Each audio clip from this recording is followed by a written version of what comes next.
Olá a todos e muito bem-vindos ao Meio Videojogo em Força, o podcast especialmente preparado para todos que gostam de jogar e ouvir um podcast de vez em quando. Estamos de volta para o nosso já 22º episódio e hoje convido-vos a colocar os auscultadores e fechar os olhos, quer dizer, isto, claro, se não estiverem a conduzir, não é? E mergulhar comigo num tema que muitas vezes passa despercebido, mas que no meu ver é absolutamente fundamental para a experiência que vivemos enquanto jogadores. E estou a falar da música e o design sonoro dos videojogos. E vou falar disto porquê? Porque, pois é, acabei o Clair Obscur e estou completamente viciado naquela banda sonora. É algo extraordinário.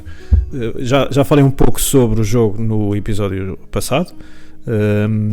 Efetivamente é um dos meus RPGs dos últimos tempos que mais gostei. Apanhou-me desprevenido em diversas vertentes, desde o world setting à narrativa e às personagens, estão extraordinárias, a meu ver. Mas o que eu queria falar em particular era mesmo sobre a componente sonora, portanto, em particular a banda sonora e também a faixa de efeitos sonoros. Estão extraordinários, portanto, já há muito tempo que não havia uma banda sonora tão bem constituída e principalmente considerando a sua proveniência, não é? Portanto, de um compositor que não tinha assim muita experiência neste âmbito, mas que efetivamente apresentou algo verdadeiramente refrescante e relevante. O jogo em si, portanto, não divergiu muito do que eu estava à espera já. Gostei bastante também das mecânicas de jogo. Mas no que toca à banda sonora senti que efetivamente incutiu na experiência algo singular e no fundo conseguiu envolver bem todas as vertentes desta experiência para o jogador e no fundo potenciar algo que fosse mais do que a simples soma das partes. E neste sentido gostaria de falar um pouco sobre a questão do conceito de design da música e o seu impacto na experiência que temos, que nós absorvemos enquanto jogadores ao experimentar um jogo.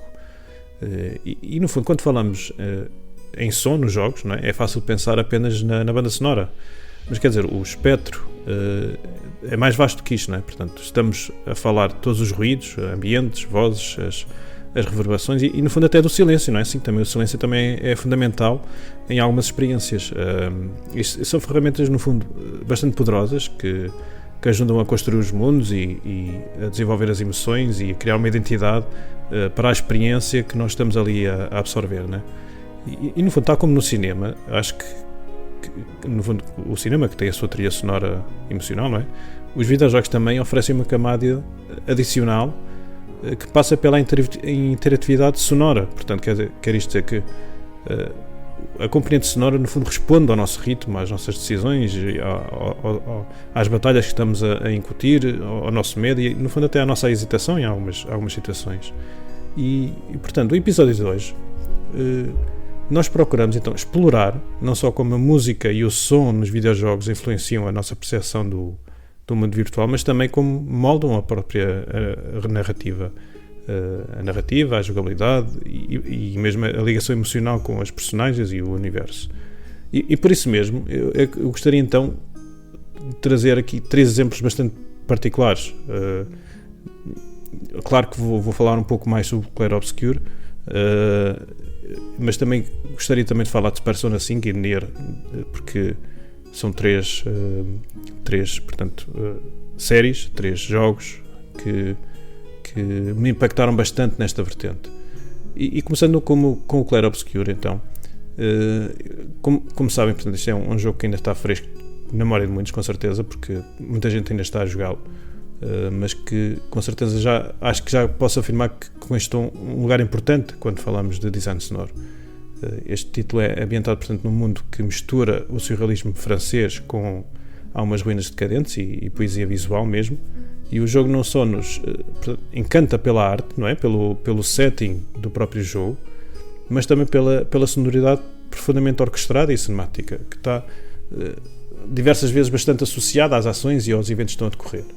Portanto, a banda sonora não é no fundo apenas um pano de fundo, é é como que uma voz ativa, como que uma personagem desta aventura e que acompanha-nos a cada passo, a cada combate e a cada revelação. E portanto, um dos aspectos mais impressionantes do Clair Obscur é como é que a música assume este papel narrativo, porque cada faixa, no fundo, parece ter uma história própria e que reverte a história também dos eventos do jogo e que, no fundo, também ecoa a melancolia das personagens ou da tensão de certas batalhas ou certos eventos, não é? E quando o jogo nos lança para as lutas mais dinâmicas, notamos uma clara reação da música, como que cada camadas que se vão adicionando consoante o que está a acontecer no ecrã. E isto para o jogador, portanto, torna cada confronto, cada situação, numa espécie de performance coreografada entre o jogador e o ambiente, e é algo que potencia bastante a experiência que o jogador está a absorver por parte do jogo, não é? Mas talvez o mais fascinante seja mesmo a forma como o som ambiental nos guia, porque no fundo, como sabem, uma grande crítica deste título é que não há mapas tradicionais e o jogo recorre no fundo ao som para nos fazer sentir onde é que devemos estar. Portanto, o ranger de uma estrutura metálica, o eco talvez de uma voz distante ou o sussurro de uma brisa, tudo nos serve aqui como bússola, não é? E o Clair Obscur mostra-nos que o som, no fundo, não é apenas uma questão estética, mas também uma linguagem, no fundo, de navegação e de imersão neste mundo. E, aliás, se porventura tiverem a jogar uma segunda corrida, uma segunda playthrough do título, desafio-vos a tentar, no fundo, também jogar parte do jogo sem a música, só com os efeitos sonoros, para verem o quão extraordinário está bem construído. Portanto, é um título que, efetivamente, potencia este tópico de como a música consegue envolver mais toda a experiência e desenvolver mais a experiência que é transmitida ao jogador. O segundo título que gostaria de falar aqui passa por Persona 5, portanto é um jogo com alguns anos, que é um jogo que já está também bastante distribuído e muita gente já o jogou, já tem diversos spin-offs, está bastante já difundido por parte da editora, não é? Mas no fundo é um universo completamente diferente de Clair Obscur, um universo mais vibrante e mais estilizado, e no fundo, se Clair Obscur nos oferece uma sinfonia emocional, não é? Persona 5 dá-nos um concerto cheio de groove e cheio de atitude e identidade. É uma banda sonora que foi composta por Shoji Meguro. No fundo, acho que posso afirmar sem exagero, uma das mais marcantes da última década no universo dos RPGs orientais. Esta banda sonora mistura jazz com rock e soul e até funk em algumas das faixas, e que tem arranjos que conseguem capturar na perfeição o espírito rebelde e juvenil dos Phantom Thieves, não é? E esta associação não é apenas o estilo musical que mais a destaca, é a forma como cada música está perfeitamente alinhada com o ritmo da jogabilidade. Portanto, o tema de combate, por exemplo, não é apenas entusiasmante, é reconfortante, e o tipo de música é um tipo de música que no fundo não cansa, não é? E mesmo apenas após dezenas de jogos, porque o jogo é extenso, cria um efeito quase inconsciente de familiaridade e domínio, e que no fundo consegue transformar o combate em algo que sentimos que controlamos, mesmo nos momentos mais difíceis. Para além disso, o Persona 5 utiliza o som como forma de reforçar a dicotomia entre a vida diária e o mundo dos palácios. Portanto, como sabem, este título tem duas grandes vertentes, não é? Tem a vertente social e a vertente de exploração e combate, e a componente de som das músicas consegue criar aqui uma divergência entre as duas situações, que cria identidade mais específica para cada uma, não é?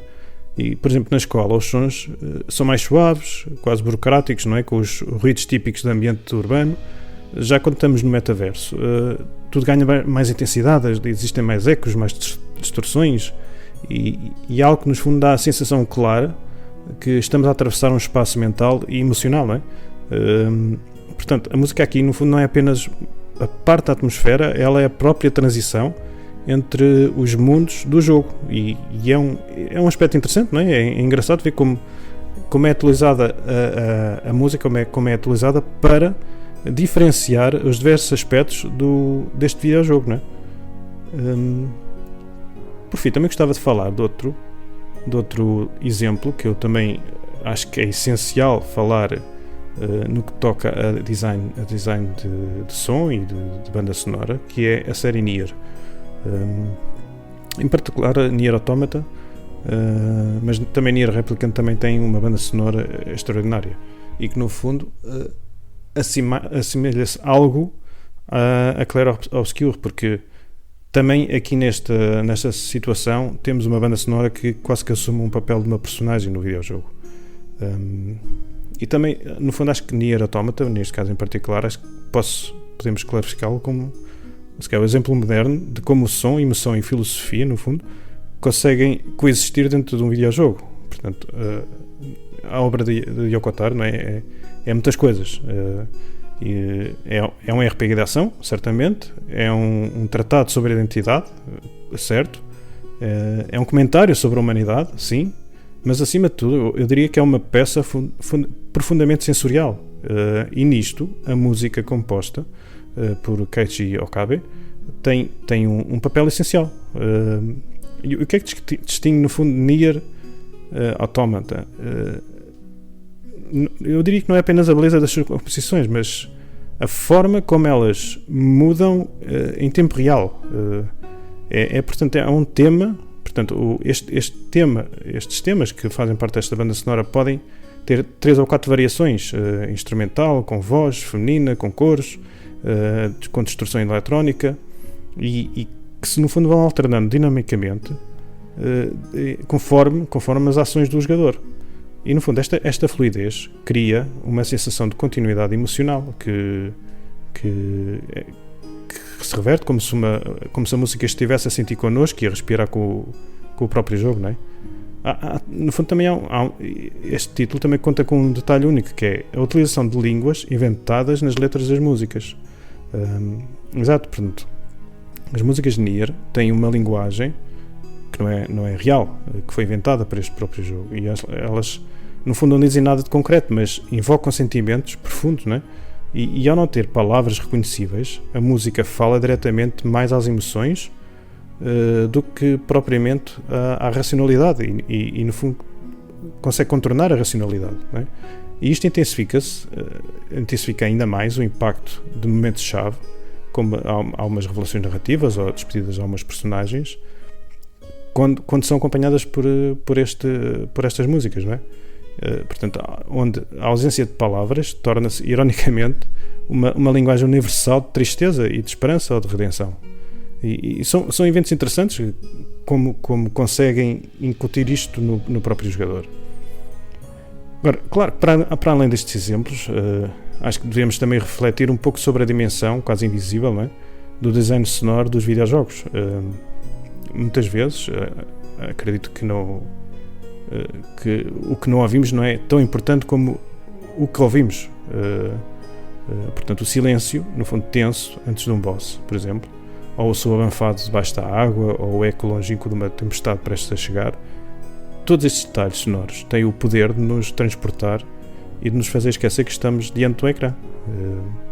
E num jogo, a música no fundo não serve apenas para emocionar, ela guia, ela esconde, ela realça e no fundo até é algo que manipula o jogador, não é?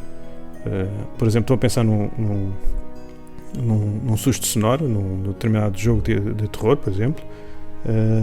É eficaz não porque ouvimos um som alto, mas de fundo porque estávamos num ambiente cuidadosamente construído, de silêncio, de ausência, de expectativa. E é por isso que o trabalho dos compositores e designers sonoros é tão vital quanto dos programadores ou dos artistas visuais. Claro que com os avanços tecnológicos estamos cada vez mais a assistir a uma nova era de design sonoro, isso é a verdade. Existem motores que permitem reações sonoras em tempo real, algoritmos que criam música mais adaptativa, ou até jogos que permitem ao jogador influenciar diretamente a banda sonora. No fundo, o som está cada vez mais personalizado e mais imersivo e mais vivo, e isso é algo extraordinário. Pronto, para quem gosta de boa música, quem gosta de ter um ambiente mais envolvente, que nos permite embrenhar mais naquela realidade. E é isto, portanto, era basicamente isto que queria falar principalmente destes 3 exemplos. Chegamos então ao fim desta viagem sonora, digamos.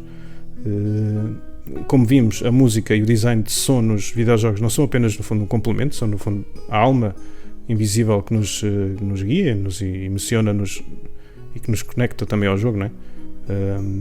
Desde Clair Obscur à batida contagiante de Persona 5, acho que passando mesmo pelas memórias, as melancolizes existenciais de Nier Automata, o som consegue transformar experiências digitais em memórias mais profundas, não é? E é isto, portanto, espero que tenham gostado. Este episódio, portanto, como eu disse, já será o 22º. Poderão encontrar-nos nas redes sociais do costume, não é? Podem passar pelo X, pelo Insta, pelo Facebook, por essas redes todas. Não se esqueçam de fazer o like e o gosto e o seguir por aí afora. Bastante importante para ficarem a par, não é? Dos episódios mais recentes. Do meu lado, se tiverem interesse em conteúdo mais escrito, também podem passar pelo site gameforces.pt, que é um site de notícias, de análises, de artigos de opinião, tem também guias, portanto é um site bastante completo, especialmente dedicado a quem gosta de estar a par das últimas notícias, dos últimos eventos no site, no âmbito dos videojogos. Passem por lá, gameforces.pt. E é isto. Espero que da próxima vez que pegarem num comando ou no teclado, fechem os olhos por uns segundos e só ouçam, pá.